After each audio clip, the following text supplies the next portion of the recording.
Hey everyone, it's the Grumpy Meeple, and I am back with another Grumpy preview, this time focusing on Adventure Tactics, Adventures in Alchemy.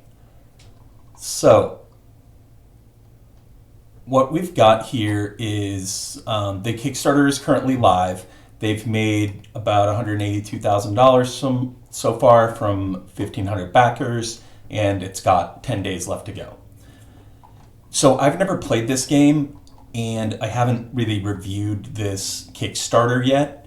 So we're going to kind of go through this together, but I have a general sense of what the game is about and whatnot. And so let's dig in and see what you're getting with this Kickstarter. This is the kind of reprint and a smaller box expansion for the game, the new Alchemy, Adventures in Alchemy expansion. And so we're going to dig into it and take a look at what this game's all about, and I'll let you know my thoughts at the end here. So, Adventure Tactics returns with an explosive new adventure. So you can see what we've got here, and will come as no surprise to anybody who's basically watched any of the content on my channel, but what we have here is another miniatures-based dungeon crawl game, basically.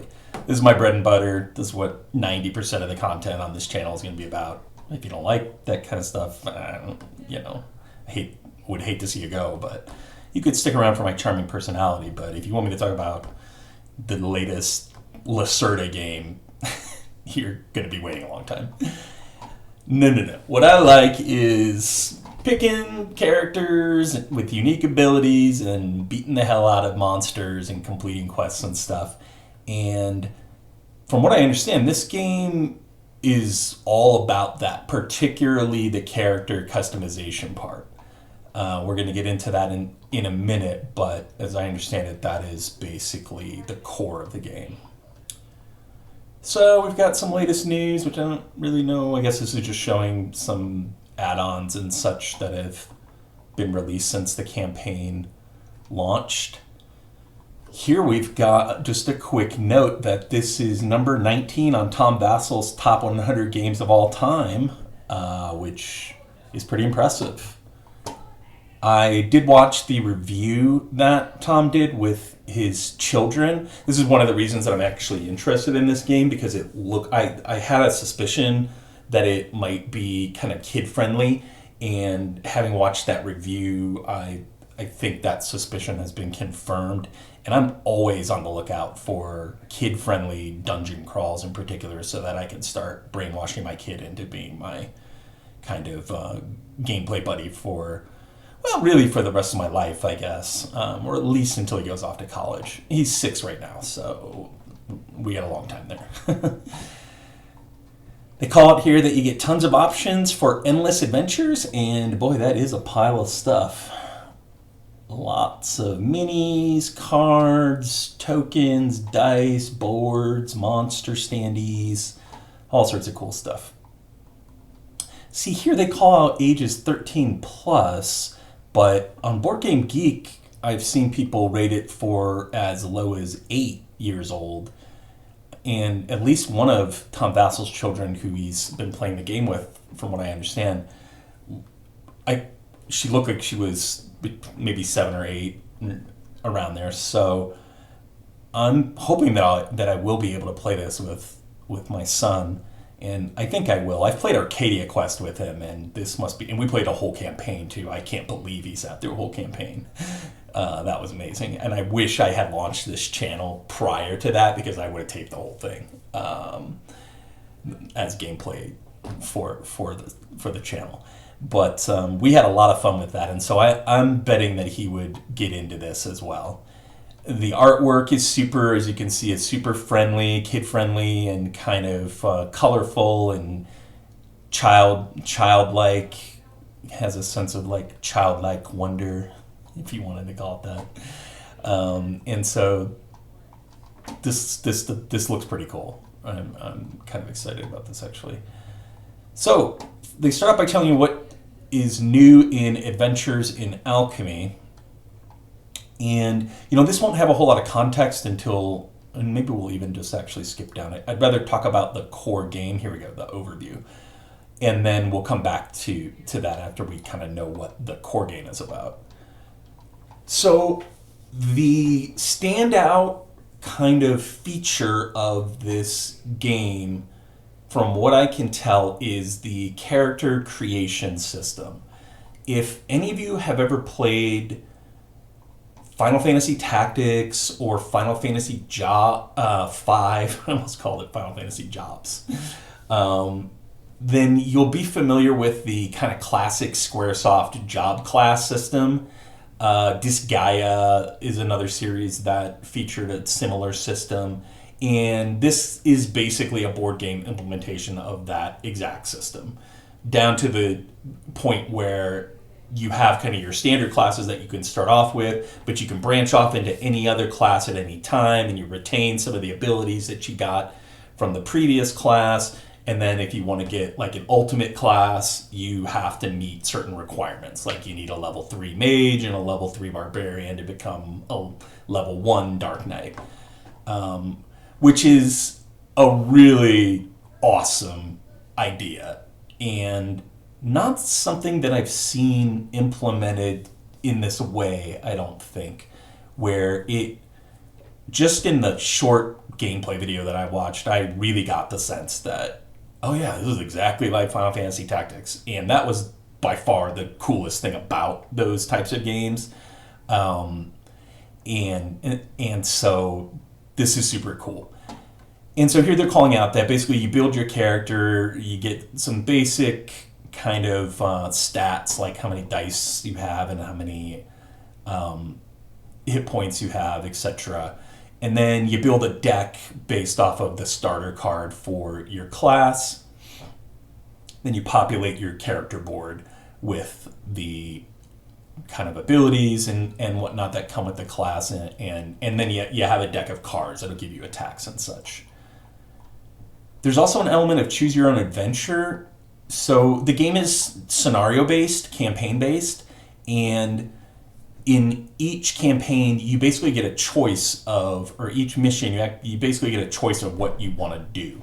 So the example that they call it here is you can choose to guard the gate or investigate the alarm. And based off what you choose, it will actually lead to a different scenario setup.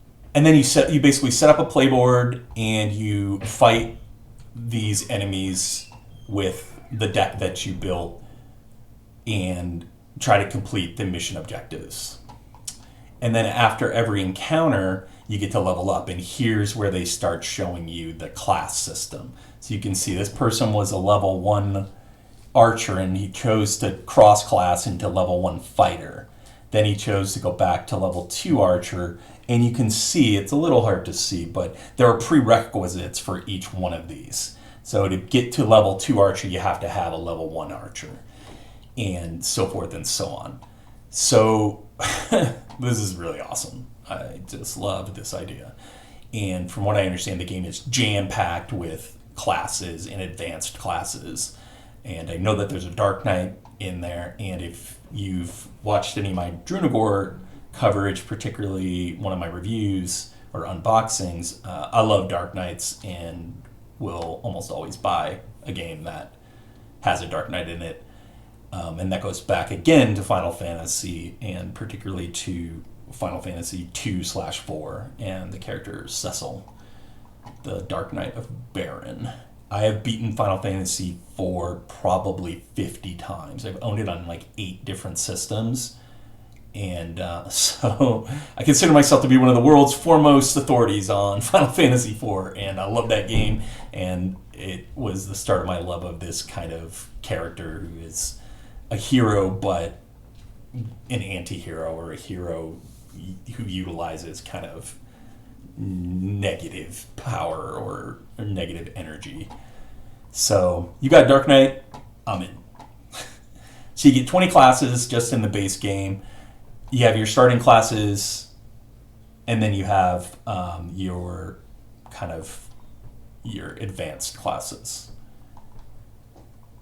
And they call out here that you can just kind of keep building that class synergy, and each level of the character is going to have like an ability, a passive ability, where it's going to add hit points to your pool. And so, you know, you might start off with a mage and you might find that he's a little too squishy, so you switch over to fighter to leverage the kind of toughness of a fighter, but with your mage's fireball spells and stuff like that. That's how kind of it would play out. Very, very cool. So in terms of what you get, here we've got the rewards. So this set, I believe the base pledge is, base game and the expansion. So you can't just get the base game. So what you're getting here is adventure in the core pledge, which they call the base game and expansion pledge. You're getting adventure tactics, Domien's Tower, and adventure tactics, adventures in Alchemy.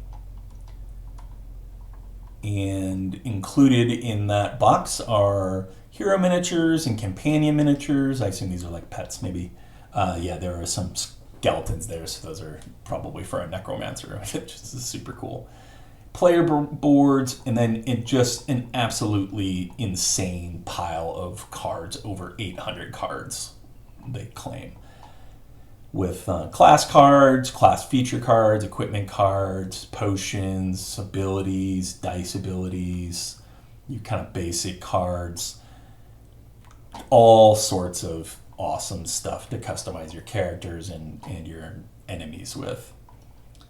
You get dice and damage tokens, some other tokens, and then you get initiative tokens as well. And this is cool too, because it has one of those initiative systems. You know, I keep seeing this more and more, and to be honest, I'm fine to see it more and more because it's a good system where you randomize the initiative every turn. And so you basically have these chits, and you have these tokens, and you shuffle them and then place them out, and that's the order in which the heroes and enemies activate. The enemies in the core box are standees, which is different. And this is pretty expensive for a game that comes with standees, but I don't know that it's uncalled for. I just note that it's, there's around 50 enemy standees in this set, and it looks like there are some hero standees too, like maybe these are like the leveled up version of certain classes and whatnot.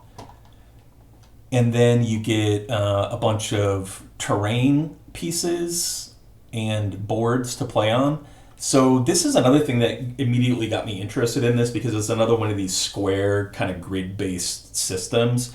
And so right off the bat, what jumped out at me was, oh, hey, I just spent like $500 on Dungeons and Lasers. That stuff would probably work pretty well with this, So I'll definitely be looking into building my own kind of custom versions, because, some of these are kind of specific. Like this one has some fire elements on it and maybe some walls, but you could probably easily kind of build this. And then some of them are super generic, where it's literally just a field, and so that could easily be a stone field instead, or the interior of a dungeon or something. So I'm always looking for ways to leverage that stuff, and this looks like it would fit in quite well. You get a couple of books here.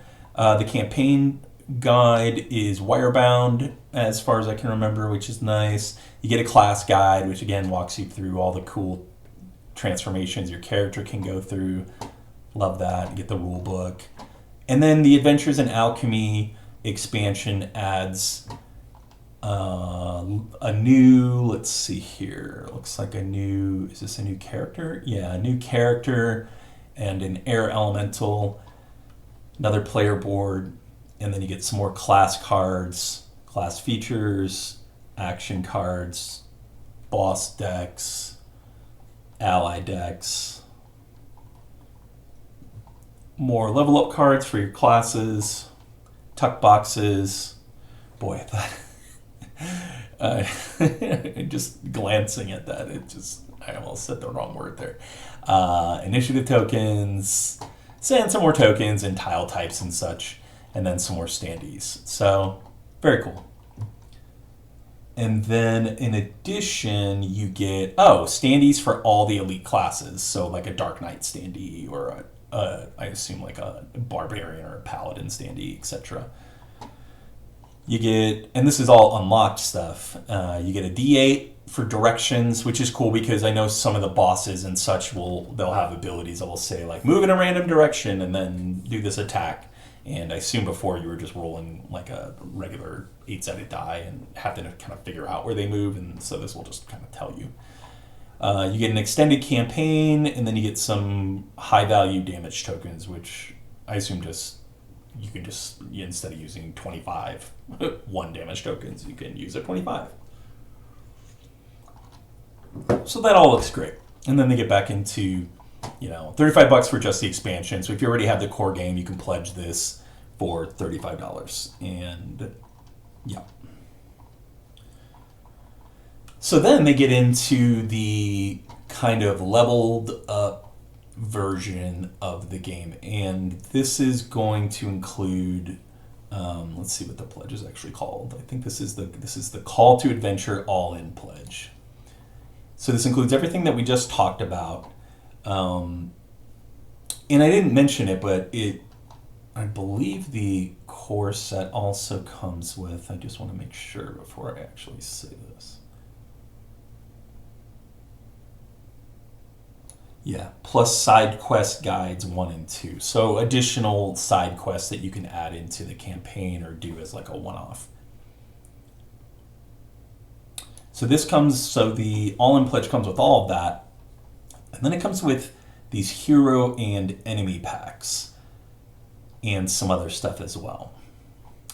So pushing past all this stuff, which is the included stuff, here we go. You start getting into, they basically took all the standees and turned them into miniatures.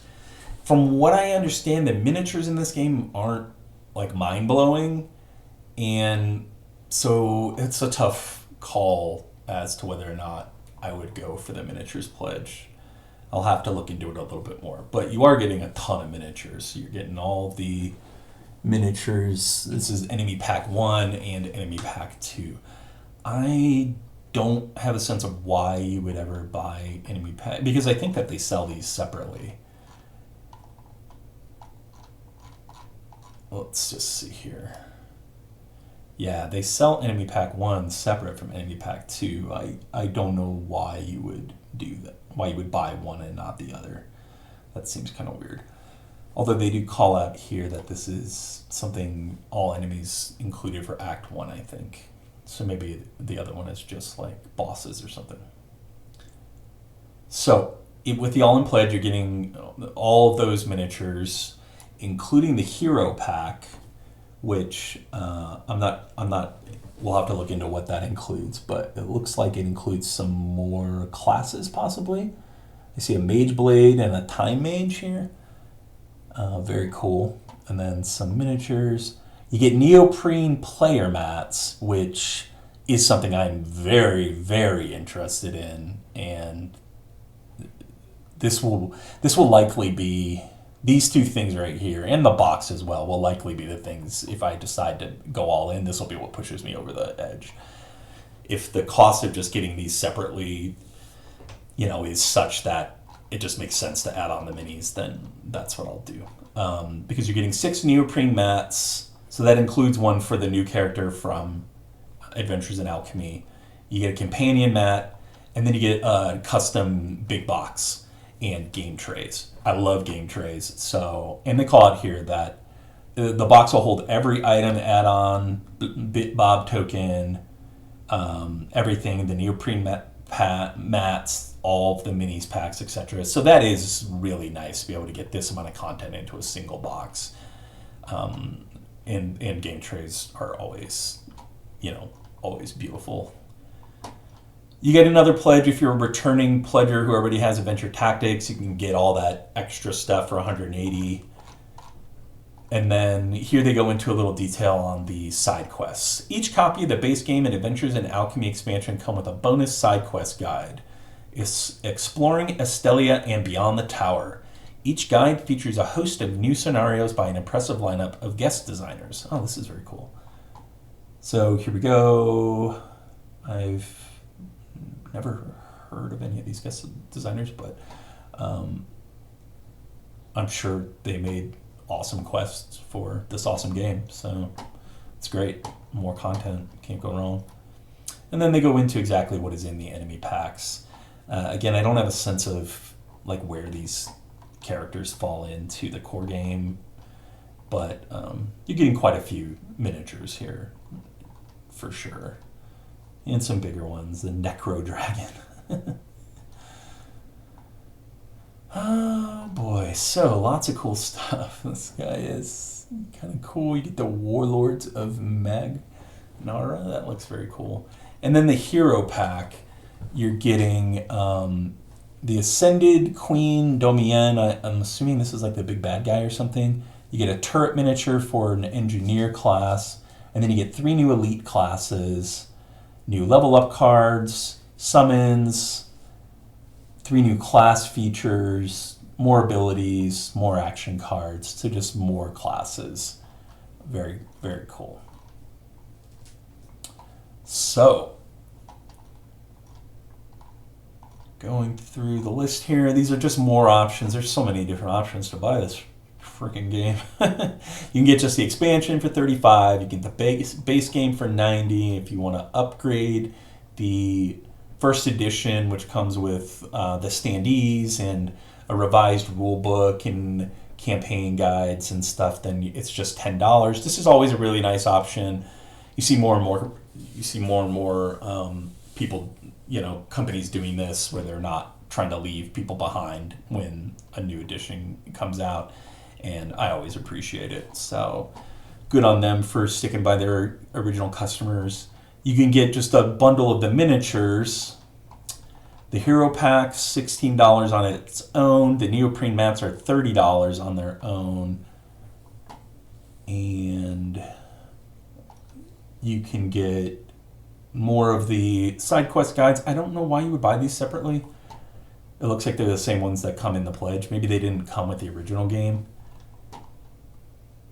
You can buy a set of elite class alternate art pack, which is cool, and then you get the big box for $25. I do want to clarify if... Oh, I see. So what they do is they take your characters and like the starting characters and actually use the same like character art, I think, for these elite classes.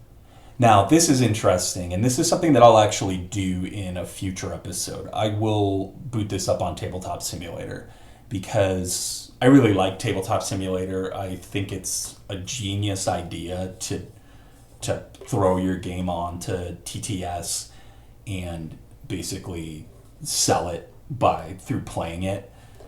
And I've personally...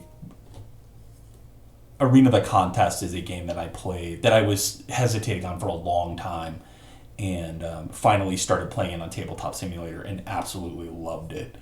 And I even ended up like finding some other assets for like walls and doors and stuff so that I could build 3D dungeons in the Tabletop Simulator version of the game.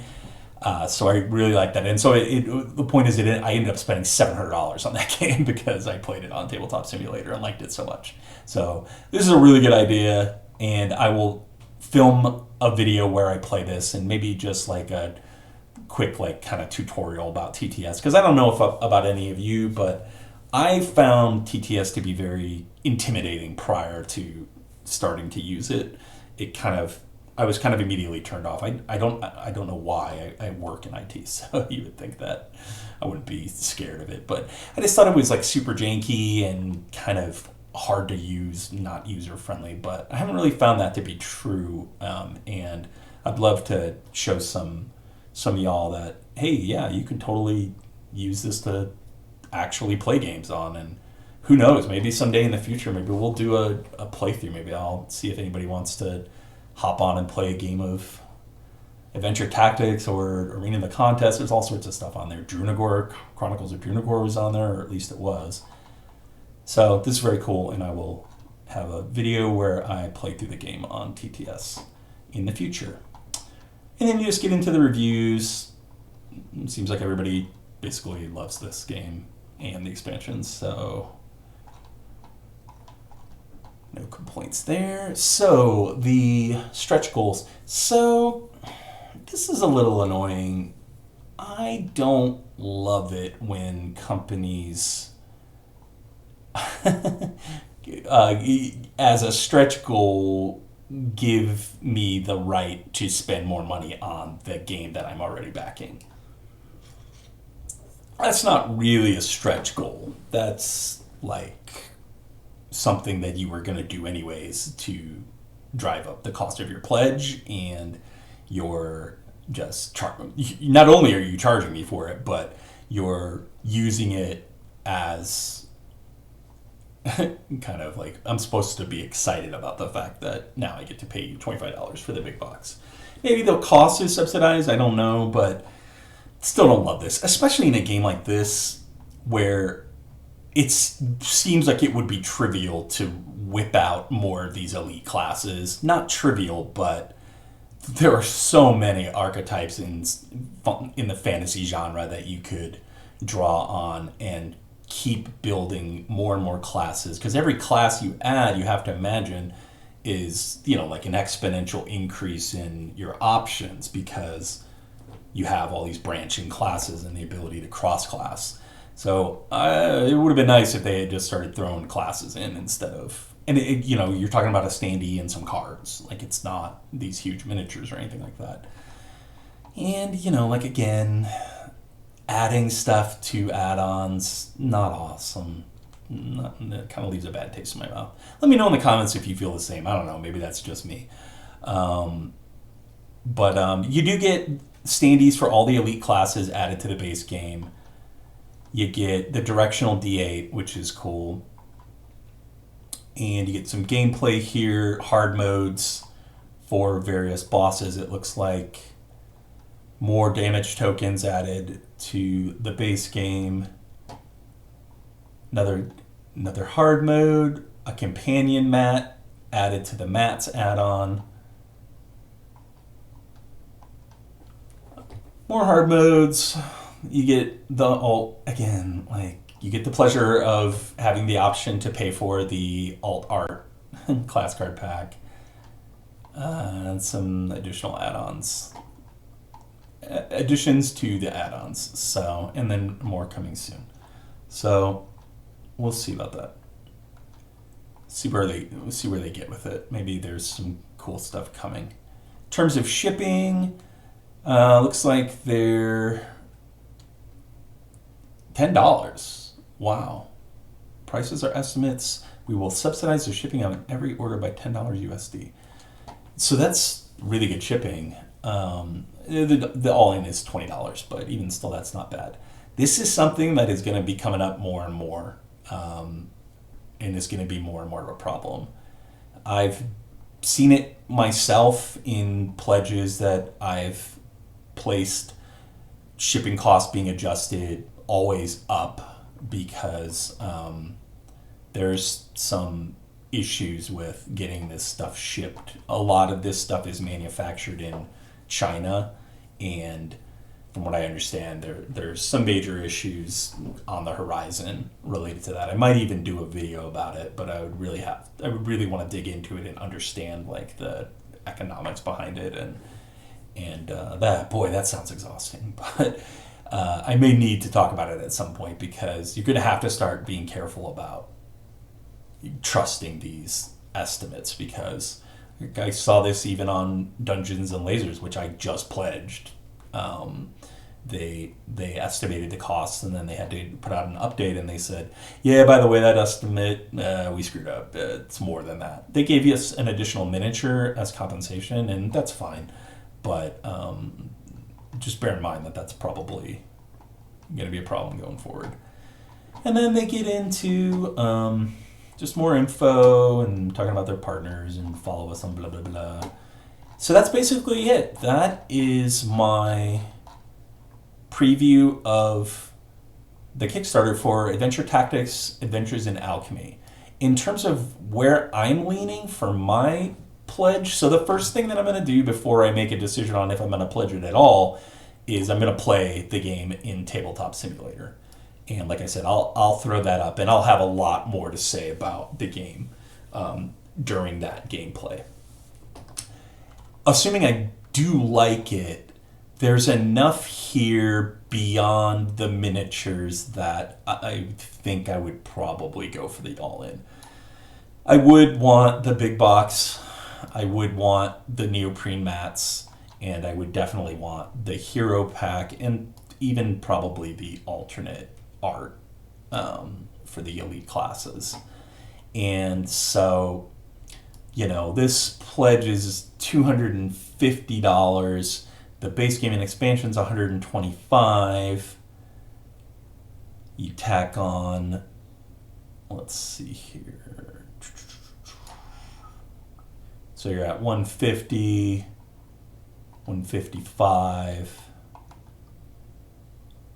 185. You're already getting up to about $200, and before you even add the miniatures. So it's probably worth it to just get the all-in pledge.